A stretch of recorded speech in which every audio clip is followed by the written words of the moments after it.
현재 북한에서 일어나고 있는 실제 생활들을 소설처럼 만들어낸 이야기입니다. 문화회관의 낡은 의자에 앉아 있자니 등받이에서 삐걱거리는 소리가 났다. 함경북도 청년동맹 간부가 앞쪽에서 무언가를 외치고 있었지만 나는 그의 말을 제대로 듣지 않았다. 이미 수십 번도 넘게 들었던 그 구호들, 그 훈시들이 귓가를 스쳐 지나갔다. 오늘도 또 기록 영화를 보러 온 것이다. 청년동맹원이라는 이름으로 의무라는 족쇄를 차고 나는 여기 앉아 있었다. 회가 나는 숨이 막힐 듯 답답했다. 수백 명의 청년들이 빼곡히 들어차 있었고 그들의 체온이 공간을 더욱 무겁게 만들었다. 창문은 꽁꽁 닫혀 있었다. 밖에 찬 공기가 들어오지 못하도록, 아니 어쩌면 안의 열기가 밖으로 새어나가지 못하도록 말이다. 나는 옆자리에 앉은 동료의 얼굴을 힐끗 쳐다봤다. 그도 나와 똑같이 무표정한 얼굴로 앞을 바라보고 있었다. 우리는 모두 같은 표정을 하고 있었다. 의무를 수행하는 기계처럼, 감정을 지워버린 인형처럼. 조명이 꺼졌다. 어둠이 회관을 집어삼켰고 스크린에서 희미한 빛이 새어나오기 시작했다. 무궁토록 번영하라 위대한 조국이여. 제목부터가 거창했다. 나는 한숨을 삼켰다. 또 시작이구나. 또 그 지루한 찬양의 시간이 시작되는구나. 평소라면 나는 이미 정신을 다른 곳으로 돌렸을 것이다. 며칠 전에 숨겨둔 USB에 담긴 한국 드라마를 떠올리거나 다음 장마당에서 무엇을 팔아 돈을 벌 수 있을지 궁리하거나 아니면 그냥 조는 척하면서 시간을 때우거나. 하지만 오늘은 달랐다. 단체로 모여 있다는 사실이 나를 긴장시켰다. 좌우를 둘러봐도 도망갈 틈이 없었다. 앞뒤로 빼곡히 들어찬 사람들 사이에서 나는 갇혀 있었다. 간부들의 시선도 평소보다 날카로웠다. 그들은 통로를 따라 서성이며 우리를 감시했다. 졸거나 딴청을 피우거나 무관심한 표정을 짓는 사람이 있는지 예리하게 살폈다. 나는 어쩔 수 없이 스크린을 바라봐야 했다. 영화가 시작됐다. 웅장한 음악이 울려 퍼졌다. 관현악단의 선율이 회관의 낡은 스피커를 통해 뿜어져 나왔고 그 소리는 내 귓속으로 파고들었다. 스크린에는 미사일이 하늘로 치솟는 장면이 나타났다. 화염이 뿜어져 나오고 연기가 하늘을 가득 채우고 미사일은 창공을 향해 날아갔다. 해설자의 목소리가 이어졌다. 제국주의자들의 경제 봉쇄 속에서도 우리는 핵무력을 완성했다고. 그 위대한 업적은 오직 당의 현명한 영도 덕분이라고. 나는 그 말을 들으며 속으로 비웃었다. 핵무력? 그것이 우리에게 무슨 소용인가? 나는 오늘 아침에도 굶었다. 집에는 먹을 것이 없었고 어머니는 장마당에 나가 무언가를 구해오려 애쓰고 있었다. 전기는 또 얼마나 자주 끊기는가. 겨울이 되면 난방은 사치가 되고 우리는 옷을 껴입고 이불을 둘둘 말고 잠을 청해야 했다. 핵무력이 우리의 배를 채워주던가 미사일이 우리에게 전기를 공급해주던가. 하지만 스크린의 영상은 계속됐다. 이번에는 평양의 고층 아파트들이 나타났다. 현대적인 건물들, 깨끗한 거리들, 웃고 있는 사람들. 5만 세대 살림집 건설 현장이었다. 해설자는 말했다. 우리 당은 인민을 위해 이토록 훌륭한 집들을 지었다고. 이것이야말로 인민 대중 제일주의의 구현이라고. 카메라는 새 아파트로 이사하는 가족들을 비췄다. 그들은 감격에 겨워 눈물을 흘리고 있었다. 아이들은 새 집에서 뛰어놀았고 부모들은 행복해 보였다. 나는 그 장면을 보며 가슴속에서 무언가가 꿈틀거리는 것을 느꼈다. 질투였을까, 분노였을까, 아니면 허탈함이었을까? 평양. 그곳은 다른 세계였다. 우리가 사는 함경북도와는 전혀 다른 곳. 그곳에는 전기가 끊기지 않고 식량이 부족하지 않으며 사람들이 웃으며 살 수 있는 곳. 하지만 우리에게는 그런 것들이 없었다. 우리는 매일 생존을 위해 싸워야 했다. 장마당에서 물건을 팔아 근근히 생계를 유지했고 전기가 들어오는 몇 시간 동안 할 수 있는 모든 일을 해치워야 했다. 영화는 지방 발전 정책에 대해 설명했다.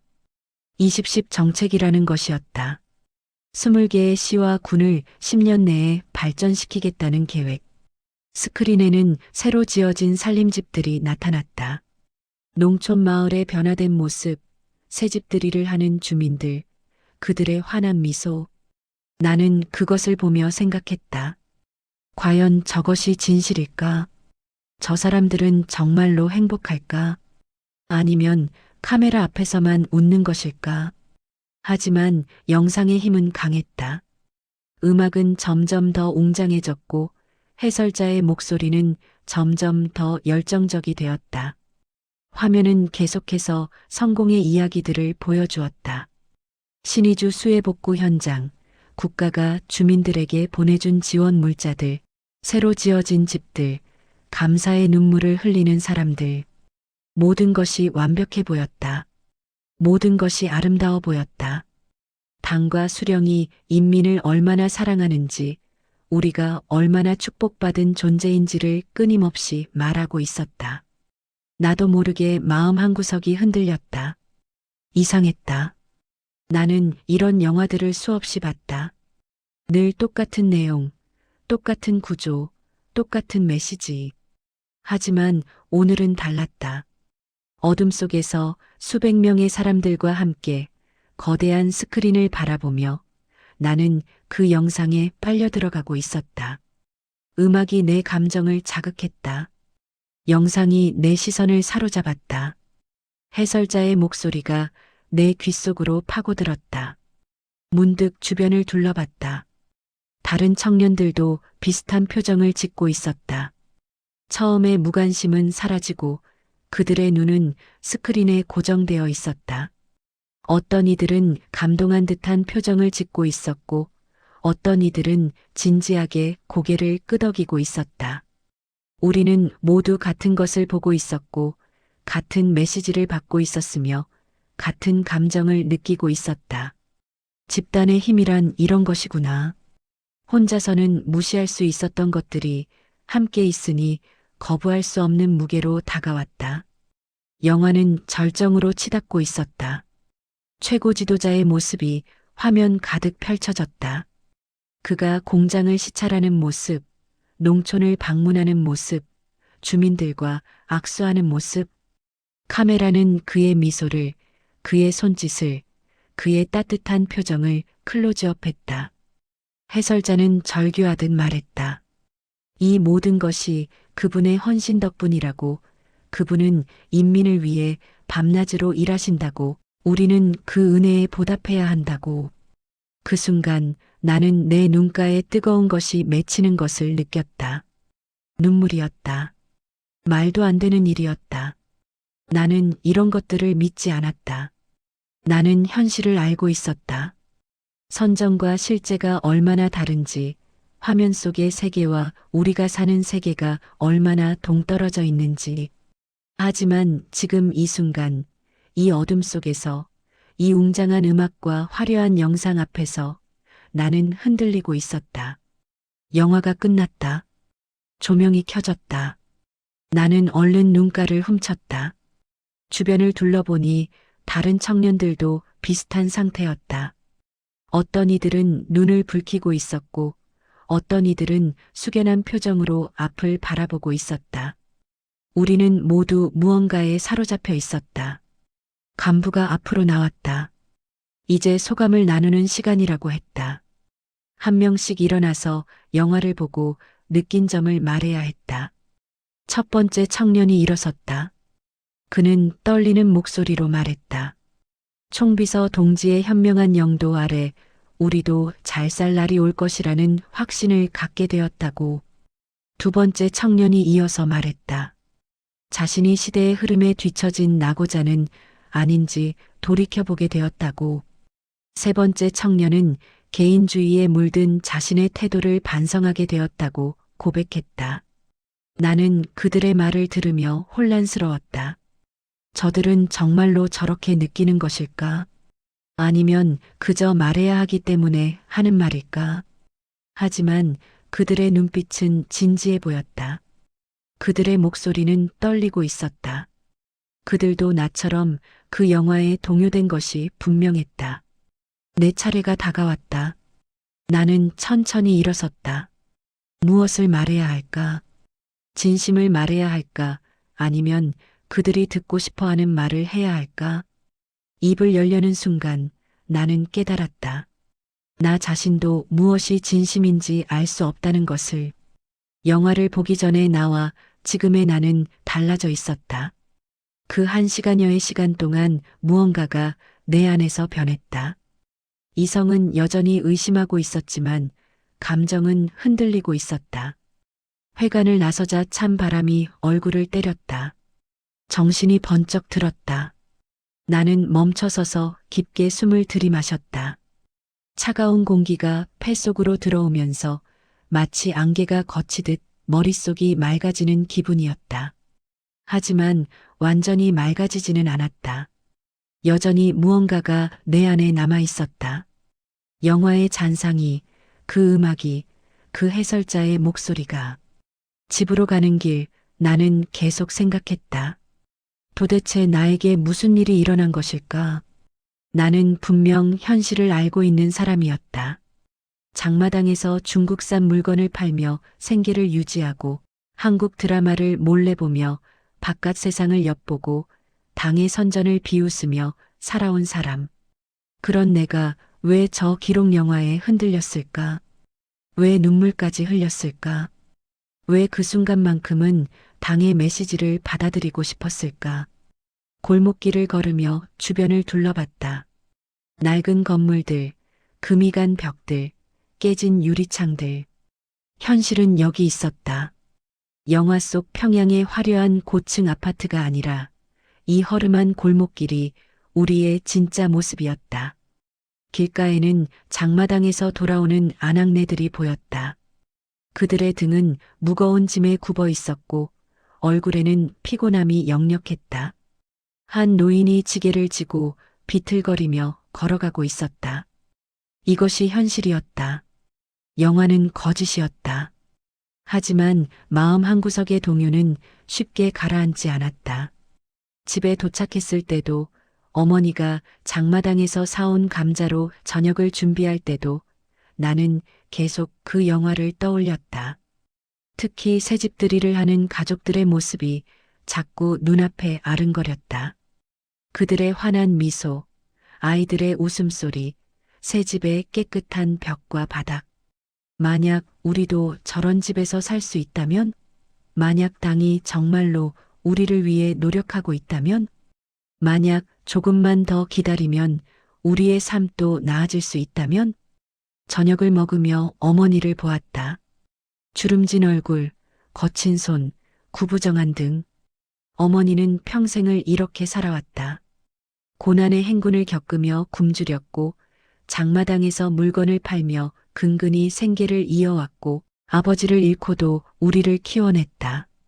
당이 우리를 위해 무엇을 해주었던가. 5만 세대 살림집은 평양에만 지어졌고 지방 발전 정책은 우리 동네까지 닿지 않았으며 수해복구 지원은 언론에만 나왔을 뿐 실제로는 주민들이 알아서 해결해야 했다. 그날 밤 잠이 오지 않았다. 어둠 속에서 눈을 뜨고 천장을 바라봤다. 내 안에서 두 개의 목소리가 싸우고 있었다. 하나는 이성의 목소리였다. 차갑고 냉정한 현실을 직시하는 목소리. 그것은 말했다. 저 영화는 선전일 뿐이라고, 당은 우리를 속이고 있다고, 우리의 삶은 나아지지 않을 것이라고. 다른 하나는 감정의 목소리였다. 따뜻하고 간절한 희망을 갈구하는 목소리. 그것은 속삭였다. 어쩌면 정말로 나아질 수도 있다고, 당을 조금만 더 믿어보자고, 우리도 언젠가는 행복해질 수 있다고. 다음 날 청년동맹 사무실에 가야 했다. 영화 소감문을 제출해야 했기 때문이다. 나는 책상 앞에 앉아 백지를 펼쳐놓고 한참을 망설였다. 무엇을 쓸 것인가? 진심을 쓸 것인가? 거짓을 쓸 것인가? 아니, 문제는 내가 무엇이 진심인지조차 확신할 수 없다는 것이었다. 결국 나는 펜을 들고 써내려갔다. 영화를 보며 당과 수령의 위대함을 다시 한번 깨달았다고, 인민을 위한 헌신에 감동받았다고, 나 자신의 부족함을 반성하게 되었다고. 글을 쓰는 동안 나는 이상한 기분을 느꼈다. 이것이 완전히 거짓말인 것 같지는 않았다. 일부는 정말로 내가 느낀 것이었다. 적어도 그 순간만큼은 말이다. 소감문을 제출하고 나오는 길에 친구를 만났다. 그도 영화를 봤다. 우리는 담배를 피우러 한적한 곳으로 갔다. 아무도 없는 골목에서 그가 먼저 입을 열었다. 진짜 대단하더라, 그 영화. 나는 그의 말에 놀라서 그를 쳐다봤다. 그의 얼굴은 진지했다. 너도 느꼈지? 뭔가 마음이 뜨거워지는 것 같은 거. 나는 애매하게 고개를 끄덕였다. 그가 계속 말했다. 솔직히 나는 항상 이 모든 게 다 헛소리라고 생각했어. 당연히 수령인이 하는 것들이 우리랑 무슨 상관이냐고. 우리는 우리끼리 살아남아야 한다고 생각했지. 그런데 어제 그 영화를 보고 나니까 그는 말을 멈췄다. 담배 연기를 길게 내뿜으며 하늘을 올려다봤다. 뭔가 찔리는 거 있지 않아? 우리가 너무 이기적으로만 살았던 것 아닌가 하는 생각. 당이 진짜로 뭔가 하려고 하는데 우리는 그냥 냉소만 하고 있었던 거 아닌가. 나는 그의 말을 들으며 답답함을 느꼈다. 그가 흔들리고 있다는 것을 알 수 있었다. 나처럼 말이다. 우리는 모두 그 영화에 당했다. 집단 상영이라는 방식, 어둠 속의 몰입, 웅장한 음악과 화려한 영상, 그리고 무엇보다 함께 있다는 느낌. 그 모든 것이 우리의 방어막을 무너뜨렸다. 하지만 나는 반박하고 싶었다. 아니야, 그건 그냥 선전이었어. 우리가 감정에 휩쓸린 거야. 현실을 봐. 우리 삶은 변하지 않았어. 평양에 아파트가 지어진다고 해서 우리한테 집이 생기는 게 아니야. 그들이 영화로 보여주는 것과 우리가 경험하는 것은 달라. 그런 말을 하려고 입을 열었지만 말은 나오지 않았다. 왜냐하면 나 자신도 확신이 없었기 때문이다. 일주일이 지났다. 영화의 여운은 서서히 사라져갔다. 현실이 다시 밀려왔다. 전기가 또 끊겼다. 이번에는 사흘 동안이나 들어오지 않았다. 겨울 추위가 본격적으로 시작되고 있었는데 난방은 꿈도 꿀 수 없었다. 어머니는 장마당에서 석탄을 구하려 애썼지만 가격이 너무 비쌌다. 우리는 옷을 겹겹이 껴입고 이불 속에서 몸을 웅크려야 했다.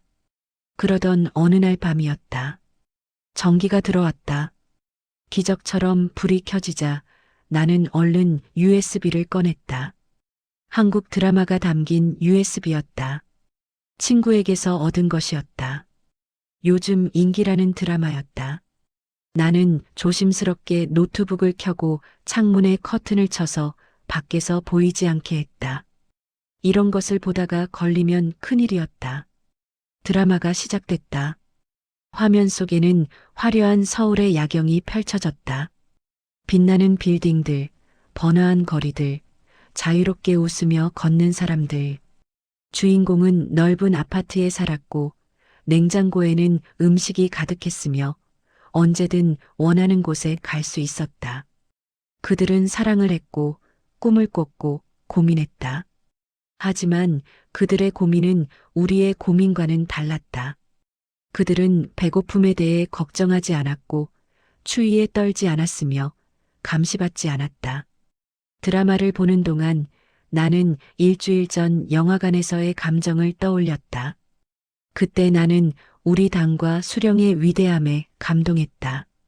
우리도 잘 살게 될 것이라는 희망을 품었다. 하지만 지금 이 한국 드라마를 보며 나는 깨달았다. 진짜 잘 산다는 것이 무엇인지를. 기록 영화에서 보여준 평양의 아파트도 화려해 보였지만 그것은 이 드라마 속 세계에 비하면 아무것도 아니었다. 무엇보다 다른 것은 자유였다. 드라마 속 사람들은 자유로웠다. 그들은 원하는 것을 말할 수 있었고, 원하는 곳에 갈 수 있었으며, 원하는 정보를 찾을 수 있었다.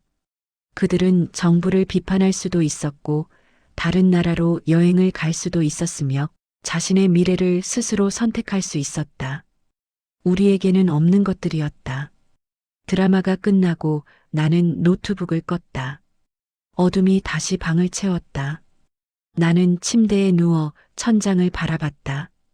일주일 전의 감정이 얼마나 허망한 것이었는지 이제야 분명히 깨달았다.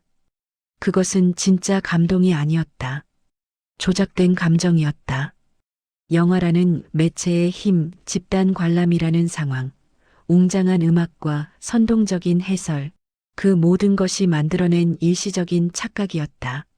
나는 문득 궁금해졌다. 그때 함께 영화를 봤던 다른 청년들은 지금 무엇을 하고 있을까? 그들도 나처럼 일상으로 돌아갔을까?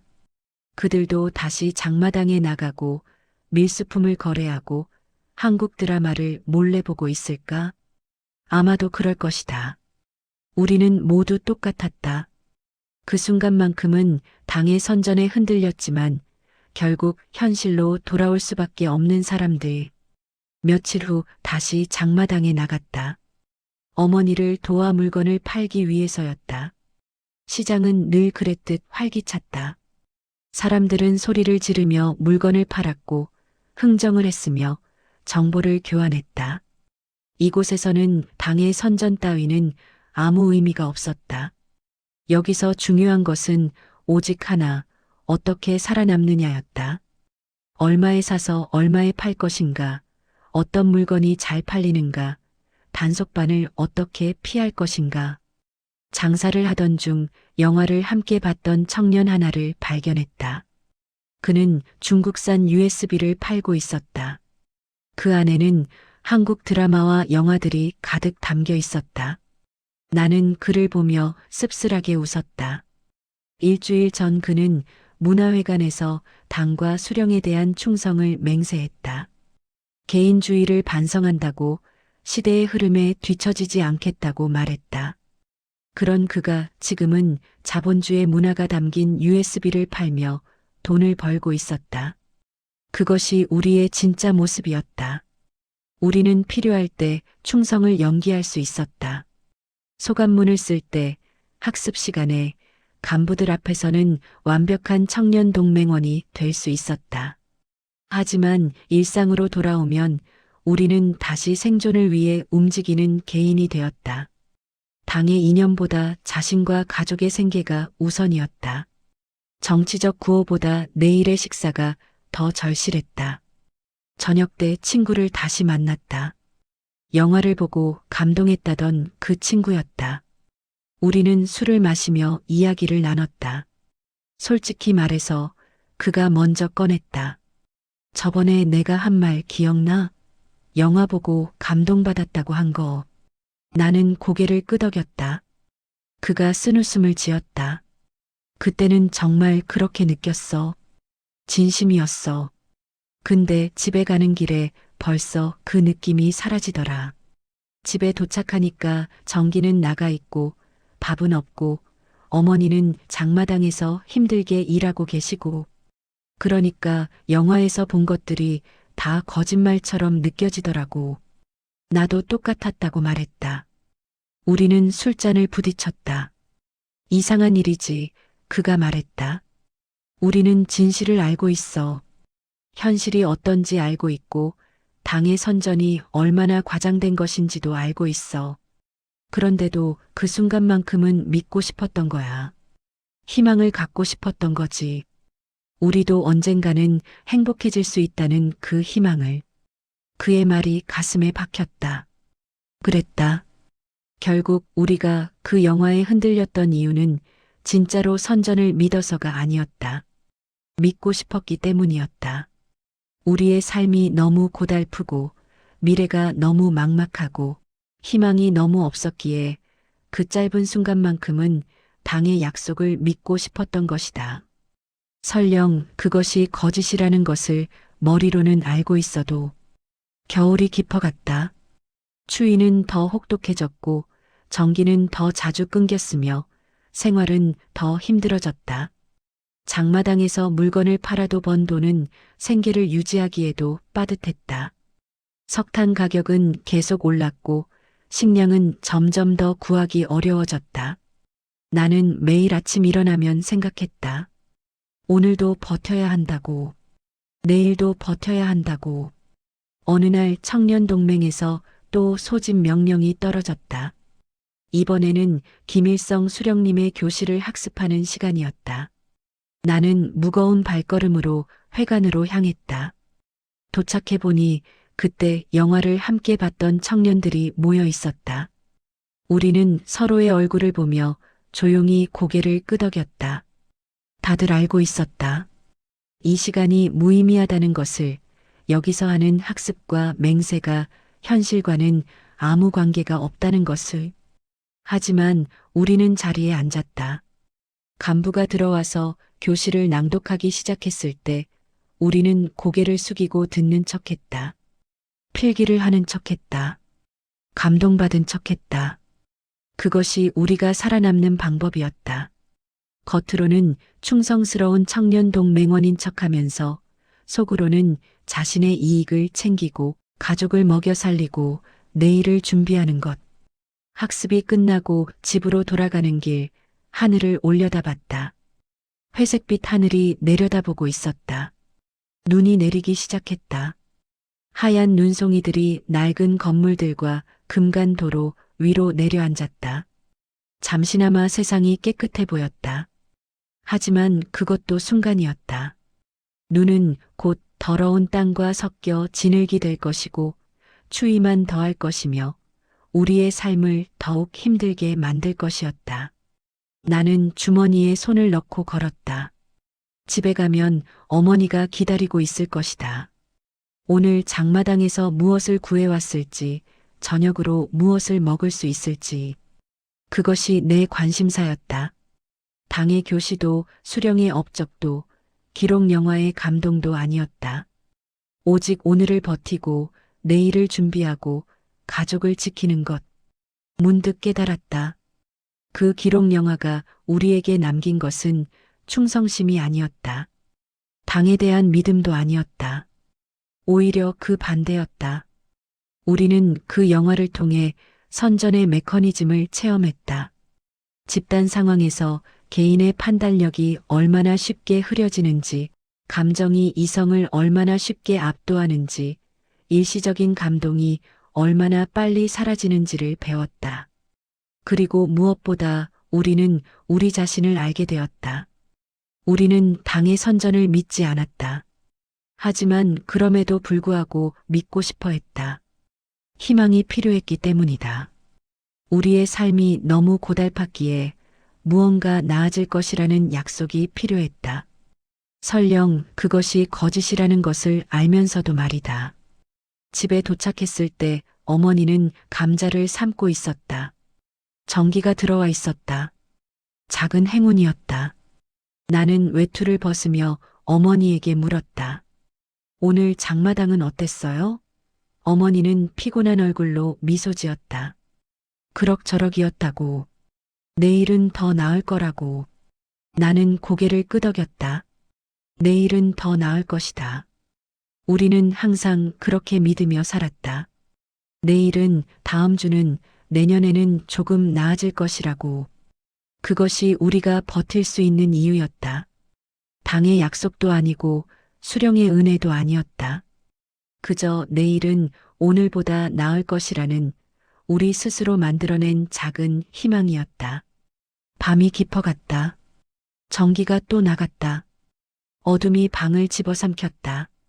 나는 이불 속에 누워 눈을 감았다. 내일이면 또 일어나야 한다. 또 장마당에 나가야 하고 또 생존을 위해 싸워야 하며 또 버텨야 한다. 기록 영화의 감동은 이미 까마득히 멀어졌다. 그것은 일주일 전의 일이었지만 마치 먼 과거처럼 느껴졌다. 하지만 나는 알았다. 언젠가 또 다른 기록 영화가 상영될 것이고 우리는 또 회관에 모일 것이며 또 그 순간만큼은 흔들릴 것이라는 사실을. 그리고 또다시 일상으로 돌아와 또다시 생존의 싸움을 이어갈 것이라는 사실을. 그것이 우리의 삶이었다.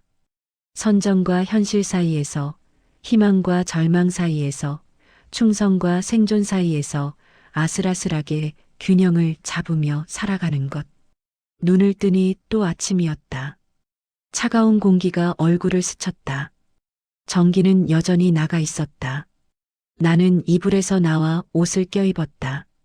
어머니는 벌써 일어나 부엌에서 무언가를 준비하고 있었다. 오늘도 장마당에 나가야 했다. 오늘도 물건을 팔아야 했다. 오늘도 버텨야 했다. 문을 열고 밖으로 나섰다. 눈이 쌓인 거리를 걸으며 생각했다.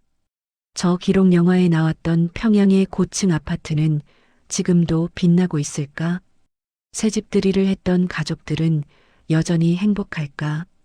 당이 약속했던 번영은 언제쯤 우리에게 닿을까? 아마도 영원히 닿지 않을 것이다. 그것은 스크린 속의 세계였고 선전 속의 약속이었으며 우리와는 다른 차원의 이야기였다. 하지만 그럼에도 불구하고 우리는 살아간다. 당의 선전을 비웃으면서도 때로는 그것에 흔들리면서도 결국에는 자신의 방식대로 살아간다. 충성을 연기하고 학습에 참여하고 소감문을 쓰면서도 마음속으로는 자신과 가족의 생존을 최우선으로 생각한다. 그것이 이곳에서 살아남는 방법이었다. 장마당으로 향하는 길에 문득 웃음이 나왔다. 쓸쓸한 웃음이었다. 우리는 참 이상한 존재들이었다. 진실을 알면서도 거짓을 연기하고 불신하면서도 때로는 믿고 싶어 하며 냉소하면서도 희망을 품는 그렇게 모순 속에서 균열 속에서 우리는 오늘도 살아간다. 내일도 살아갈 것이다. 장마당이 보이기 시작했다. 벌써 사람들이 모여들고 있었다. 그들의 목소리가 들렸다. 흥정하는 소리, 웃음소리, 살아있는 소리들. 이곳이 우리의 진짜 세계였다. 기록 영화도 선전도 교시도 아니었다.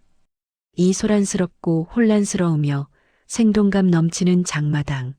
여기가 바로 우리가 발 딛고 선 현실이었다. 나는 걸음을 재촉했다. 오늘도 물건을 팔아야 했다. 오늘도 돈을 벌어야 했다. 오늘도 살아야 했다. 기록 영화의 감동은 이미 흔적도 없이 사라졌지만 그것은 중요하지 않았다. 중요한 것은 지금, 여기, 이 순간을 버티는 것이었다. 그것이 우리가 할 수 있는 전부였고 그것으로 충분했다.